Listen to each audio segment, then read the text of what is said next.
सुभान अल्लाह कहिए। पहले एक माई रहा करती थी। माई जवानी में शोहर गुजर गया, निशानी के तौर पर एक बेटा छोड़ के गया। माँ ने बड़ी मोहब्बतों के साथ, बड़ी खूबसूरत तरबियत के साथ उस बच्चे को पाला। जब वो जवान हुआ तो माँ ने सोचा, माँ को फिक्र हुई कि अब बेटे का घर बसाना चाहिए। कह दें सुभान अल्लाह। आप भी सोचते हैं ना कि बेटा जब जवान हो जाए तो उसका घर बसाना चाहिए। तो माँ ने सोचा कि बेटे का घर बसाना चाहिए। वो सुबह निकली और शाम को आई, सुबह निकली शाम को आई, सुबह निकली शाम को आई। महल्ले के लोग देखते कि सुबह जाती है माई और शाम को आती है माई, सुबह जाती है माई, शाम को आती है माई। लोगों ने पूछा, माई क्या हुआ, क्या दिक्कत है, क्या परेशानी है? सुबह को जाती हो, शाम को आती हो, कौन सी तलाश में हो, किस चीज को तलाश करती फिरती हो? तो उस जवान बेटे की बूढ़ी माँ ने कहा था, अरे मेरी खुशी का ठिकाना नहीं है, मैं अपने बेटे के घर को आबाद करना चाहती हूँ और अपने बेटे के लिए हसीनो जमील खूबसूरत दीनदार बहू तलाश करने निकलती हूँ। सुभान अल्लाह। कोई उससे पूछे, माई पगला गई है, खूबसूरत हसीनो जमील दीनदार बहुएं किसी फैक्ट्री में नहीं बनती, किसी कारखाने में तैयार नहीं होती। ये खूबसूरत हसीनो जमील नेक सीरत नेक सूरत पारसा बहुएं पारसा बहुओं के पेटों से पैदा हुआ करती हैं। बेशक सुभान अल्लाह।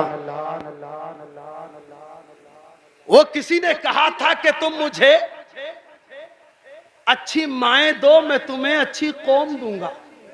है? जब अच्छी माँ होती है तो माशरा अच्छा होता है, अच्छी माँ होती है घर अच्छा होता है, अच्छी माँ होती है तो नस्ल अच्छी होती है, अच्छी माँ होती है तो खानदान अच्छा होता है, अच्छी माँ होती है तो समाज अच्छा होता है।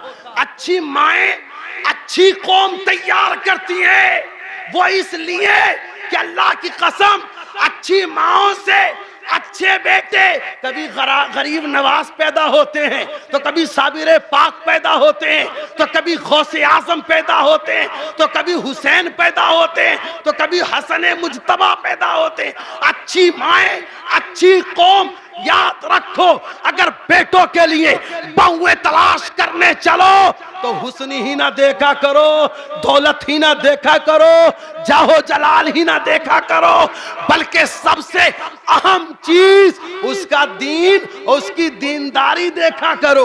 बेशक सुभान अल्लाह। नारे तकबीर, नारे रिसालत। कारी नईमुद्दीन साहिब क़िबला मसलके आला हजरत फैज़ाने औलिया इकराम। नारे तकबीर, नारे रिसालत। माशाअल्लाह। तो अच्छी माएं अच्छी कौम। स्कूल में एक उस्ताद अपने बच्चों को खड़े करके पूछता है, फुला बताओ तुम्हारी जिंदगी का मकसद क्या है, बताओ तुम पढ़ लिख कर क्या बनना चाहते हो?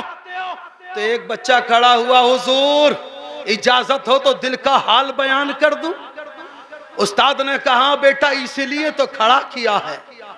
बच्चे ने कहा, मैं डॉक्टर लाइन के लोगों से आता हूं, मेरे घराने में सारे लोग डॉक्टर हैं, छोटे बड़े सब डॉक्टर हैं। मैं चाहता हूं कि मैं खूब पढ़ूं और पढ़ लिख कर डॉक्टर बनूं, खूबसूरत खूबसूरत डॉक्टर बनूं, अच्छा डॉक्टर बनूं।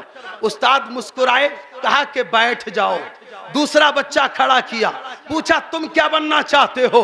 तो उस बच्चे ने कहा, मैं राजनीतिक घराने से आता हूं, मेरे दादा भी एमएलए थे, मेरे बाबा भी एमएलए हैं, मेरे चचा भी एमएलए हैं, मेरे घर खानदान में अक्सर लोग नेता गुजरे हैं। मैं चाहता हूं इतना पढ़ूं, दानिश्वर बन जाऊं और बड़े होके कौम की रहबरी करूं, कौम का लीडर बन के उभरूं, मैं राजनेता बन के उभरूं।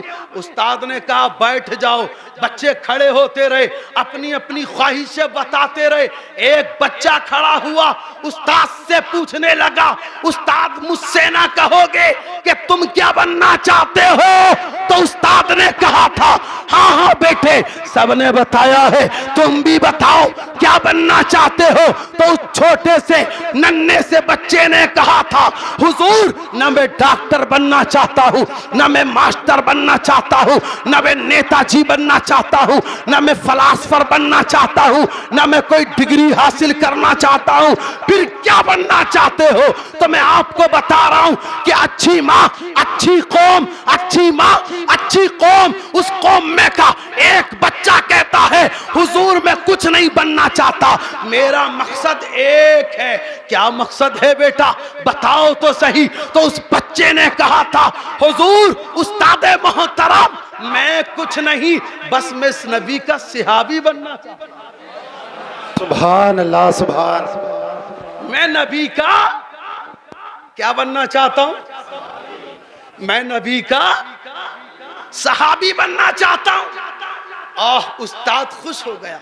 ख्वाहिश हो तो ऐसी, तमन्ना हो तो ऐसी, आरजू हो तो ऐसी, मगर अगले ही पल उस्ताद ने कहा था कि बेटे तेरी ख्वाहिश पे कुर्बान, तेरी तमन्ना पे कुर्बान, तेरे मकसद हयात पे कुर्बान, मगर अफसोस तू सहाबी नहीं बन सकता, तू सहाबी नहीं बन सकता। रोने लगा बच्चा, हुजूर फिर क्यों नहीं बन सकता? तो उस पढ़े लिखे उस्ताद ने कहा था बेटा सहाबियत की परिभाषा समझ लो, सहाबियत की डिफिनेशन और सहाबियत का मतलब समझ लो। सहाबी उसे कहते हैं जो हालत ईमान में अपने माथे की आंखों से नबी पाक का दीदार करे, उनका जमाना पाए और हालत ईमान में दुनिया से जाए। सुभान अल्लाह, सुभान अल्लाह। हालत ईमान में अपने माथे की आंखों से नबी को देखे, उनका जमाना पाए। अब जमाने से मुराद 2-4 साल या 10-20 साल नहीं, अगर एक ही लम्हा पा लिया और वो लम्हा हालत इस्लाम में था और उसी लम्हे में इंतकाल हो गया तो वो सहाबी है। और उस एक लम्हे के सहाबी का मर्तबा दुनिया के गौसे आजम से बढ़कर है। सुभान अल्लाह, सुभान। नारे तकबीर, नारे रिसालत, मसलके आला हजरत उलमाए अहले सुन्नत मौलाना नईमुद्दीन साहब क़िबला। नारे तकबीर, नारे रिसालत, माशाअल्लाह, सुभान अल्लाह। एक लम्हे के सहाबी का मर्तबा गौसे आजम से बढ़कर, इमाम आजम से बढ़कर, इमाम अहमद बिन हंबल से बढ़कर, इमाम मालिक से बढ़कर, इमाम शाफई से बढ़कर, इमाम तरमजी से बढ़कर, इमाम निसाई से बढ़कर, इमाम बुखारी से बढ़कर, अव्वल से आखिर तक जो गैर सहाबी है, अल्लाह की कसम सहाबी उस मकाम और उस मर्तबे पर फाइज होता है कि कोई उसके मकाम को नहीं पहुंच सकता। उस्ताद ने कहा अल्लाह की कसम तुम्हारा मकसद बहुत बड़ा है, अल्लाह करे तुम्हें सहाबी, अल्लाह तुम्हें बनाए ना बनाए लेकिन सहाबियों का गुलाम जरूर बना दे। सुभान अल्लाह, सुभान अल्लाह। तो मैंने कहा था अच्छी माएं, अच्छी कौम। अब अगली बात सुनिए, उस उस्ताद ने उस बच्चे से अगली बात जो पूछी वो नोटेबल है। उस्ताद ने पूछा बेटे ये बता तुझे ये जज्बा मिला कहां से, तुझे ये इश्क मिला कहां से, तुझे ये मकसद हयात मिला कहां से? तो उस बच्चे ने कहा था मुझे किसी मदरसे से नहीं, मुझे किसी स्कूल से नहीं, मुझे किसी यूनिवर्सिटी और एकेडमी से नहीं, मुझे किसी खानकाह और पीर सादों के घरों से नहीं मिला, बल्कि मुझे ये मकसद हयात मेरी माँ की आगोश से मिला है। सुभान अल्लाह, सुभान अल्लाह। मेरी माँ की तरबियत से मिला है। क्या मतलब? क्या कहना चाहते हो? तो उस छोटे से बच्चे ने कहा था, अल्लाह की कसम, रात को मेरी माँ उस वक्त तक मुझे सोने नहीं देती जब तक किसी ना किसी सिहाबी का कोई वाकया मुझे सुना नहीं देती है। सुभान अल्लाह, सुभान। नारे तकबीर, नारे रिसालत, मसलके आला हजरत, फैज़ान औलिया इकराम, अज़मते वालिदैन, अज़मते वालिदैन, नारे तकबीर, नारे रिसालत। माशाअल्लाह, सुभान। तुम मुझे अच्छी माएं दो, मैं तुम्हें अच्छी कौम दूंगा। अफसोस, आज की माँ बेटा रोता है तो हाथ में मोबाइल देती है, बेटा रोता है तो सामने टीवी खोल देती है, और बेटा रोता है तो झूठ बोलती है, बेटा रो मत, लकड़बग्गा आ जाएगा, शेर आ जाएगा, गीदड़ आ जाएगा, बंदर आ जाएगा। अरे क्यों खौफजदा करती है बेटे को? अगर तेरे हाथ में मोबाइल ही है और वो मोबाइल ही से चुपता है तो मोबाइल में नाते नबी बजा के दे दिया कर। है? अरे टीवियां ही जलाने का शौक है, बच्चे अगर टीवी की तस्वीर से ही चुपते हैं तो कुछ ना कुछ तो मिल ही जाएगा, कम से कम मदनी चैनल चला के दे दिया। मैं मदनी चैनल का यहाँ प्रचार नहीं कर रहा हूं, मैं एक फॉर एग्जाम्पल बात बता रहा हूं।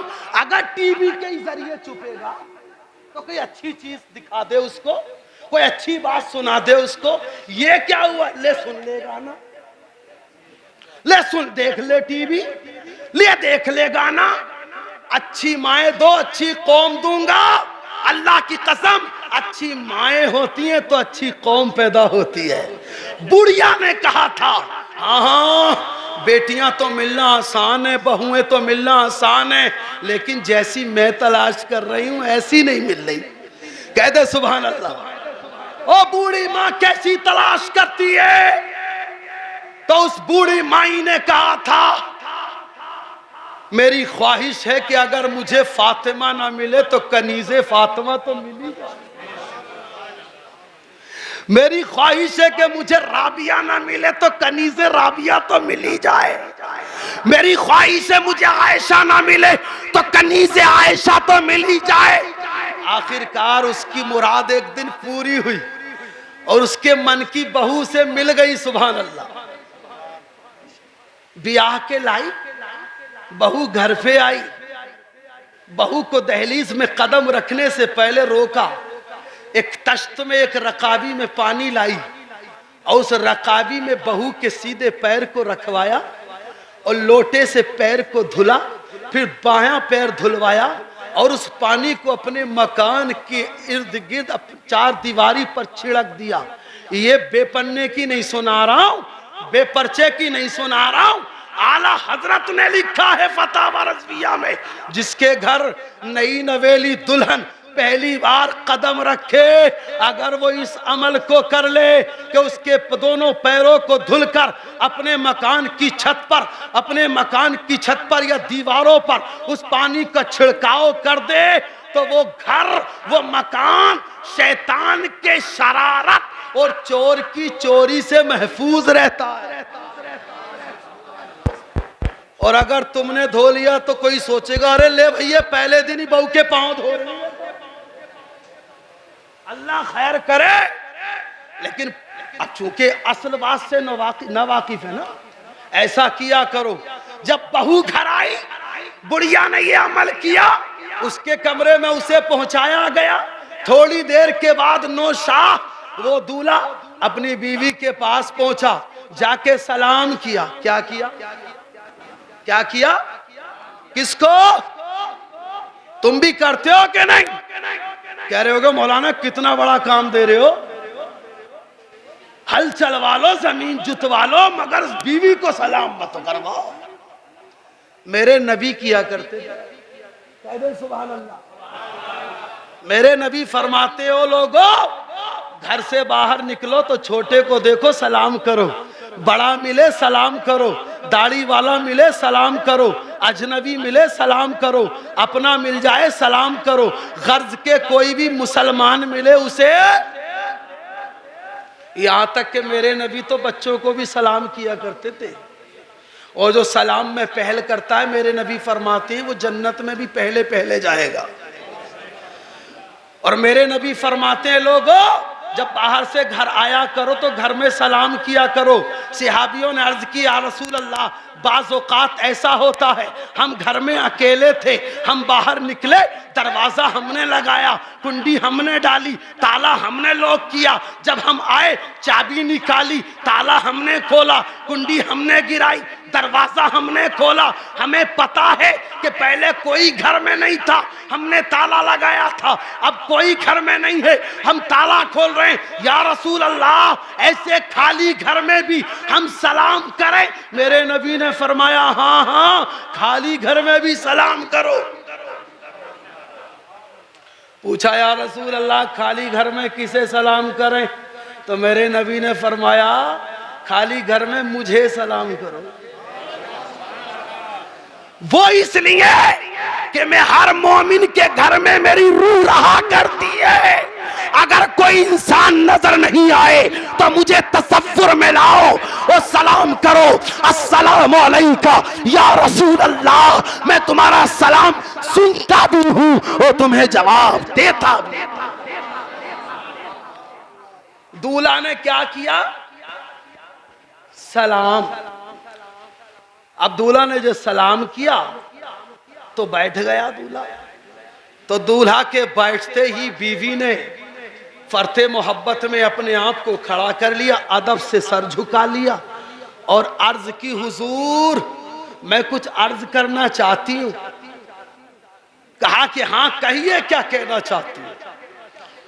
तो बीवी ने कहा, हुजूर मेरी कोई लंबी चौड़ी लंबी फहरिस्त नहीं है, मैं ये अर्ज करना चाहती हूँ कि मेरे बाप ने बड़ी मेहनतों और मशक्क़तों के साथ मुझे पढ़ाया, मुझे लिखाया, यहाँ तक कि मुझे कुरान की हाफिज़ा बनाया, क़ारिए कुरान बनाया और आलिमा दीन बनाया।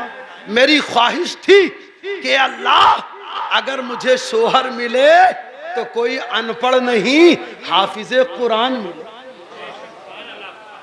मेरा शोहर कोई अनपढ़ ना हो बल्कि हाफिज़े कुरान हो।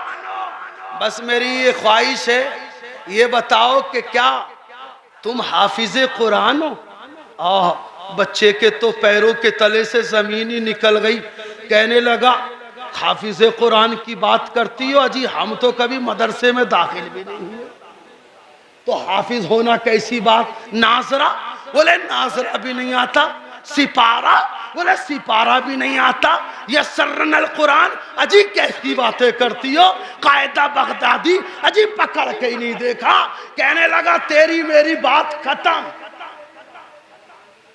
बीवी ने कहा, तेरी मेरी बात खत्म। क्या मतलब? हमारी तुम्हारी जिंदगी इस पटरी पे नहीं दौड़ सकती। वो इसलिए कि तुम्हारा पहिया अलग है, मेरा पहिया अलग है। मेरी ख्वाहिश है कि मैं किसी हाफिज़े कुरान के घर में रहूं। इसलिए अगर चाहते हो कि मैं तुम्हारे घर तुम्हारी सुहागन, तुम्हारी जोजा, तुम्हारी शरीके हयात बन के रहूं तो तुम्हें ये शर्त पूरी करनी पड़ेगी, पहले हाफिज़े कुरान बनना पड़ेगा। क्या बनना पड़ेगा? क्या बनना पड़ेगा? आसान है कि मुश्किल? हाँ कह दो आसान है। जी हमारे तो घर में ही हपज्जी होंगे, हमारी तो बगल में हपज्जी होंगे। इन हपज्जियों को बड़ा आसान समझ रखा है। ये उलमा बैठे मदरसे पढ़ाते, इनसे पूछो कि ये हिफ्ज़े कुरान पाक कितना मुश्किल है। अल्लाह की कसम ये दुनिया की सबसे अजीम और सबसे बड़ी किताब है। सबसे अजीम और सबसे बड़ी किताब।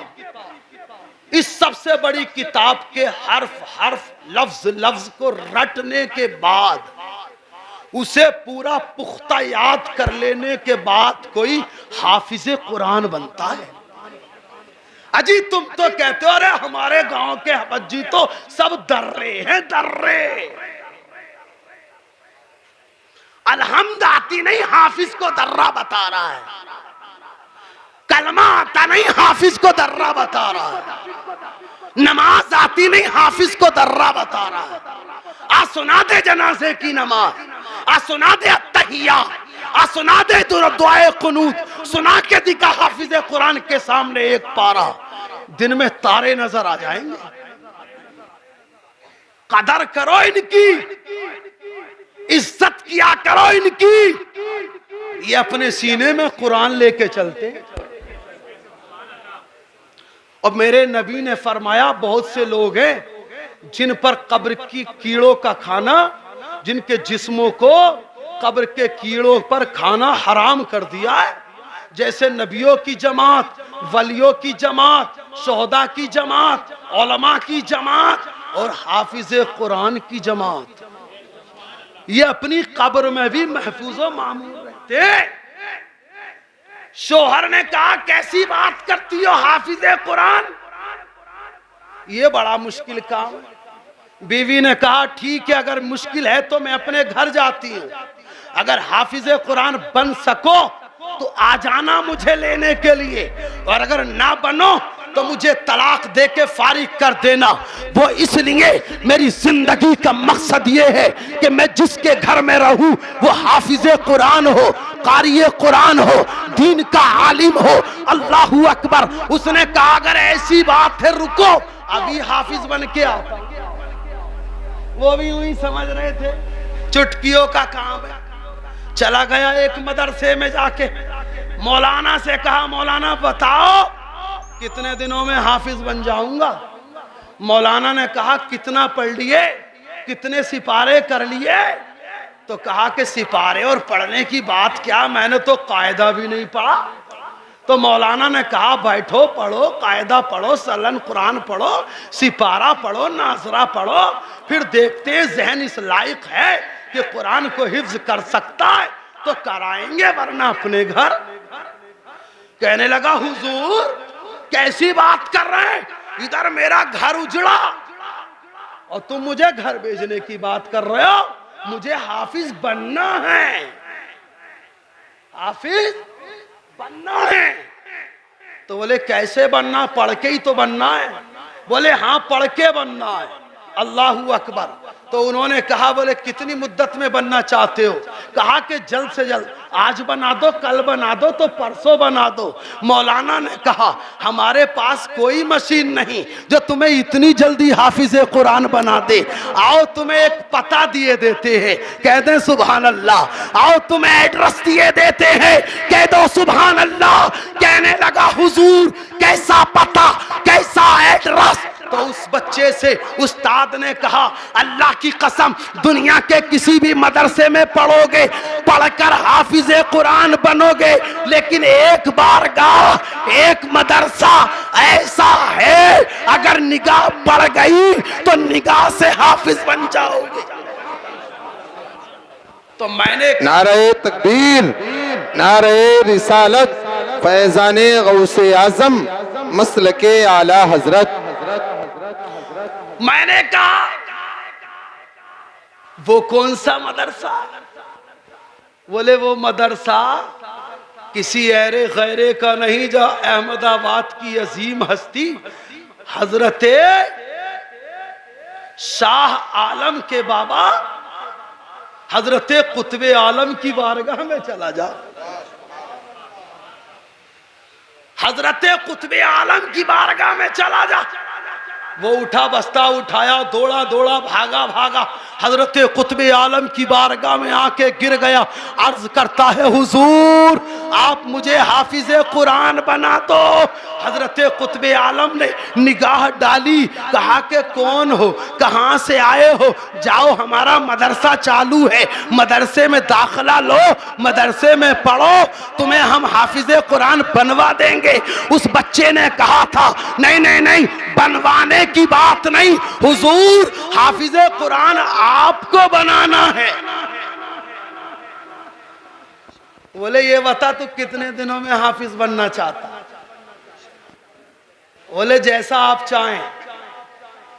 तो आपने फरमाया जा हम तुम्हें 3 साल में हाफिज बना देंगे। कितने सालों में? कितने सालों में? 3 सालों में। गया, पढ़ाने वाले उस्ताद से मिला। उस्ताद ने पूछा क्या हुआ? कहा कि हजरत ने मुझे 3 साल का टाइम दिया है। पूछा तुम्हारे पास 3 साल का वक्त है? उस जवान ने कहा रे जो 3 साल की बात करते हो, हमारे पास तो 3 दिन का भी टाइम नहीं है। अल्लाहू अकबर। वो पढ़ा कुछ देर, परेशान था। मदर्रिस ने कहा परेशान होने की जरूरत नहीं, जा हजरत कुतुब आलम के कदमों से चिमट जा। वो जवान आया, हजरत कुतुब आलम के कदमों से आके चिमट गया। कहने लगा हुजूर 3 साल बहुत हैं, मेरी नई नवेली दुल्हन मेरे घर मेरा इंतजार कर रही है, हुजूर मुझे जल्द हाफिज बनवा दीजिए। तो कुतुब आलम मुस्कुराए, फरमाया जा, हमने तेरी तड़प, हमने तेरी बिलक देख ली, हम तुझे 3 महीने में हाफिज बना देंगे।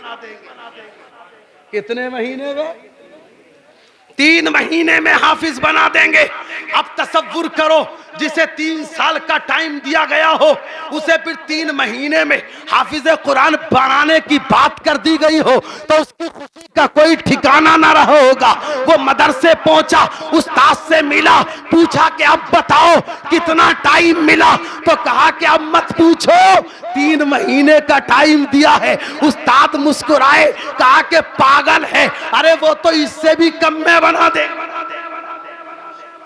बोले इससे भी कम में? बोले हाँ इससे भी कम में बना देंगे। फिर पहुंच गया, कदमों से लग गया, अर्ज की हुजूर या तो हाफिज कुरान बना दो या फिर मुझे यहां ही मार दो। अल्लाहू अकबर। हजरत कुतुब आलम ने फरमाया चल उठ, खड़ा हो जा, हम तुझे 3 घंटे में हाफिज बना देंगे। मैंने कहा था ये अल्लाह वाले बड़े निराले होते हैं, बड़े अनोखे होते हैं, बड़े अछूते होते हैं, इनकी बातें बड़ी प्यारी हुआ करती हैं, कहते कुछ हैं और करते कुछ हैं। कहा कि हम तुझे 3 घंटे में हाफिज बना देंगे। अजी अब तो उसकी खुशी का कोई ठिकाना ही ना रहा होगा। इधर का पैर उधर, उधर का पैर इधर पड़ रहा होगा। जाके उस्ताद को मुबारकबाद दी, ठीक है जी सलाम दुआ लीजिए और हमें रुखसत कीजिए। क्या हुआ? बोले 3 घंटे के बाद हम हाफिज कुरान बन जाएंगे। उस्ताद मुस्कुराए और कहा कि ओ पगले, तू जानता नहीं कुतुब आलम की शान को, अल्लाह की कसम 3 घंटे तो बहुत हैं, वो तो 3 मिनट में बना। निगाहे विलायत में वो तासीर देखी, बदलती हजारों की तकदीर देखी। तू जिंदा है वल्लाह, तू जिंदा है वल्लाह। मेरे चश्मे आलम से छुप जाने वाले वो दौड़ा दौड़ा भागा आया और कदमों से आके लिपट गया और रोने गिड़गिड़ाने लगा, अर्ज करने लगा हुजूर या तो मैं हाफिज कुरान बन के उठूंगा या मेरी लाश उठेगी। अल्लाहू अकबर। हजरत कुतुब आलम मुस्कुरा गए, फरमाया हाफिज बनना चाहते हो? कहा हुजूर हाफिज बनना चाहता हूं। कहा कि खड़ा हो जा, खड़ा हो जा। किताबें कहती हैं वो खड़ा हुआ, हजरत कुतुब आलम भी खड़े हो गए। कहा कि करीब आ। हजरत कुतुब आलम ने उसे अपनी बाहों में भींच लिया, सीने से लगा लिया और फरमाया अपनी आंखें बंद कर। उसने अपनी आंखें बंद की। हजरत कुतुब आलम ने फरमाया अब अपना मुंह खोल। हजरत कुतुब आलम के कहने पर उसने अपना मुंह खोला। हजरत कुतुब आलम ने अपनी जुबान मुबारक मुंह से बाहर निकाली और फरमाया ले मेरी जुबान को चूसना शुरू कर दे, चूसना शुरू कर दे। अभी 3 मिनट नहीं 3 लम्हे ही हुए थे। उसने जब चूसा फरमाया अब जबान को छोड़ और खुदा की कसम खा के बता कुरान कितना याद हुआ, कुरान कितना याद हुआ। कदमों में गिर गया, हुजूर कितने की बात मत करो, अलहम्द की अलिफ से नास की सीन तक याद हो गया। निगाहे विलायत में वो तासीर देखी। बदलती हजारों की तकदीर देखी जब उनके गदा भर देते हैं शाहाने जमाना की झोली। मोहताज का जब ये आलम है, मुख्तार का आलम क्या होगा। अपना बोरिया बिस्तरा उठाया और अपने मकान की कुंडी को जाके खटखटाया। आने वाली कोई और न थी, वही नई नवेली दुल्हन थी। आके दरवाजा खोला, मुस्कुराहट थी लबों पर, चेहरे पर, और पूछा बताओ मुझे आने के लिए न कहोगी, अंदर नहीं बुलाओगी? हाँ हाँ बुलाऊंगी, लेकिन ये तो बताओ जिस काम से गए थे वो काम करके आए हो? अजी हाँ हाँ वो काम करके आया हूं, आगे तो बढ़ने दो, अंदर तो आने दो। फरमाया नहीं नहीं नहीं, तुम ऐसे ही आ गए हो, एक दो दिन में कोई हाफिज नहीं बनता, मैं भी कई साल में हाफिज बनी थी। अंदर बाद में आने दूंगी, पहले तुम्हारा जायजा लूं, इम्तिहान तो दे दो कि एक आधी सूरत रट के आ गए हो कि हबज्जी बन के आए हो। अजी आज तो हाफिज जब नए इमाम साहब आते हैं तो मस्जिदों में वो लोग इम्तिहान लेते हैं जिन्हें अलहम्द याद नहीं। वो लोग इम्तिहान लेते हैं जिनसे वजू नहीं आता, जो सारी जिंदगी नापाक रहे, गुस्ल नहीं आता। वो लोग इमामों में कमियां निकालते हैं। अजीब बात है ना। कहने लगी मुझे कुछ सुनाओ। बोले कहां से सुनाऊं? बोले जहां से आप चाहो वहां से सुनाऊंगा।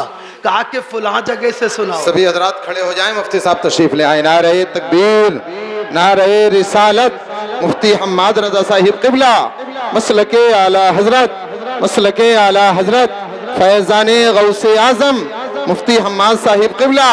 नारे तकबीर, नारे रिसालत।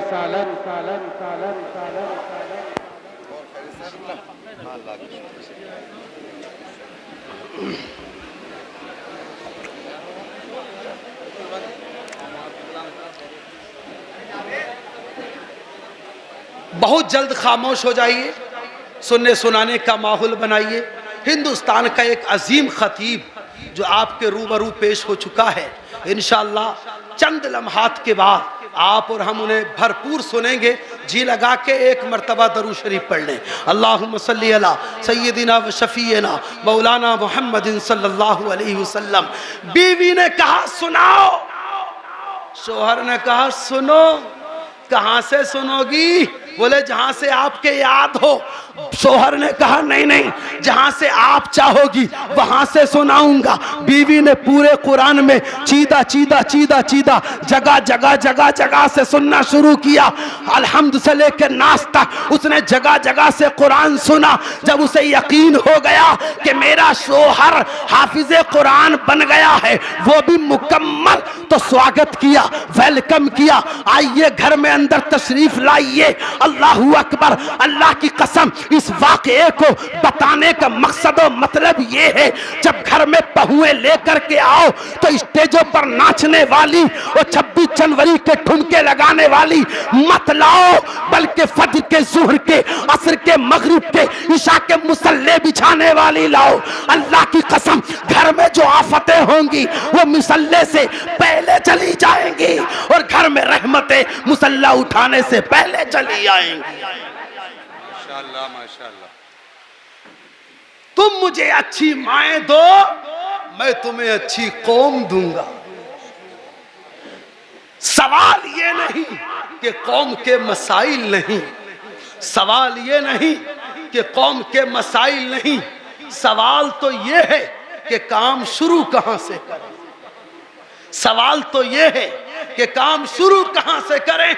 हमारी मौत देख लें, उनमें खुराफात हैं, और हमारी शादियां देख लें, कौन सी ऐसी बेहूदगी, कौन सी ऐसी खुराफात और कौन सी ऐसी गैर शरई रस्म नहीं जो हम करते नहीं। मंगनी के पहले दिन से शादी के आखिरी दिन तक हम अपनी शादियों का जायजा तो लेवे। कितने मजहबी बन जाते हैं जब हमारे यहां मौत होती है। आके कहते हैं मौलाना साहब मेरे मरने वाला मर गया, उसका दफन सुन्नत के मुताबिक हो, उसका कफन सुन्नत के मुताबिक हो, उसका जनाजा सुन्नत के मुताबिक हो, उसके बरखे सुन्नत के मुताबिक हो, उसकी फातिहा सुन्नत के मुताबिक हो, मौलाना का दिल पाक पाक हो जाता है। क्या आशिक़े सुन्नत है, हर कदम कदम पे सुन्नत को साथ लेके चलता है। मगर उन्हीं मौलाना का सीना कलेजा मुंह को आ जाता है जब 8 दिन के बाद उसी मरने वाले के घर में शादी का दिन होता है। कल को शादी होनी है, उससे पहली नाइट में हमारे यहाँ रंडियां आती हैं, हमारे यहाँ भंडेले आते हैं, हमारे यहाँ डांस पार्टियां आती हैं, हमारे यहाँ डीजे आते हैं। कौन सी ऐसी रस्म, कौन सी ऐसी खुराफात ऐसी नहीं है जो हम अपनाते नहीं हैं। वो लोग जो दीनदार और मजहबी बनते हैं, वो लोग भी हमें थिरकते हुए नजर आते हैं, रंडियों पर पैसा बहाते हुए नजर आते हैं। और सुबह को कहता है मौलाना चलो जरा दूल्हे के सेहरे पर कुछ अशार पढ़ दो। अल्लाहू अकबर, शर्म नहीं आई तुझे, हया नहीं आई तुझे, हमीयत मार डाली तूने, अपनी हया का जनाजा निकाल दिया तूने। अरे इन अशार के पढ़ने की बात, इन नातों के पढ़ने की बात तूने रात से पहले क्यों ना की? पहले आता मौलाना महल्ले के लड़के बड़े बदमाश हैं, चाहते हैं कि कंपनी आए, चाहते हैं कि डांस पार्टी आए, चाहते हैं कि डीजे आए, लेकिन नहीं, मैं मुसलमान हूँ, मैं मुसलमान हूँ, मैं मस्जिद में ही मुसलमान नहीं हूँ, मैं मस्जिद के बाहर भी मुसलमान हूँ। मैं चाहता हूँ मेरे घर की शादी सुन्नतों के दायरे में हो, सुन्नतों के साये में हो। इसलिए मौलाना चाहे मुझसे बाद में पैसे ले लेना, मुझ पे इस वक्त पैसे नहीं है। मेरे घर जलसे का इंतजाम कर दो, मेरे घर प्रोग्राम का इंतजाम कर दो। अल्लाह की कसम, तुम इन मौलाना के पास आते, तुम्हारी जेब से 1 रुपया खर्च नहीं होने देते, ये तुम्हारे यहाँ जलसा करा देते और उस आने वाली शादी को रहमतों का गहवारा बना देते। मगर तुमने जलसे कहाँ पसंद किए हैं, तुमने मिलादे कहाँ पसंद की है, तुमने तो खुराफातें पसंद की है, तुमने तो ठुमके लगवाने हैं, तुमने तो रंडियां नचवानी है। सवाल ये नहीं कि कौम के मसाइल नहीं, सवाल ये है कि काम शुरू कहां से किया जाए। मेरी कौम की शादी का पहला दिन हरामकारी में गुजरता है, जब दूसरा दिन आता है तो उन लोगों की मूंछों में जिन्हें चिराग जलते देखे हैं, हमने उन लोगों को 10-10, 20-20 हजार के पटाखे छोड़ने वालों को, 10-10 हजार के डीजे लाने वालों को इमाम साहब के निकाह के नजराने पे लड़ते देखा। सही बात। जिनकी मूंछों में चिराग जलते, जिनकी लाठियों से धुएं निकलते हैं, जिनके कदमों से जमीन टहलती है, ये खसाब, ये पठान, ये पाशा साहब, ये अंसारी साहब, ये फुला, ये फुला, ये फुला, हमने इमाम साहब से कहते सुने, अरे मौलाना 5000 कहां से चल रहे हैं? तो मौलाना यही कहेंगे फिर फॉर्च्यूनर कहां से चल रही है, ये बोलेरो कहां से चल रही है, ये स्कॉर्पियो कहां से चल रही है, ये ऑल्टो कहां से चल रही है, ये वैगनार कहां से चल रही है, ये 10 लाख का कैश कहां से चल रहा है, ये जानवरों, घोड़ों, गधों की तरह स्टैंडिंग में खड़े हो के खा के स्टैंडिंग का खाना कहां से चल रहा है। तुझे निकाह के नजराने पे शरीयत याद आ गई और तुझे रंडियों के तमाशे पे शरीयत याद नहीं आती, तुझे पटाखों पे शरीयत याद नहीं आती, तुझे इमाम साहब के नजराने पे शरीयत याद आती है, तुझे दुनिया भर की खुराफात और बेजा इखराजात पे शरीयत याद नहीं आती।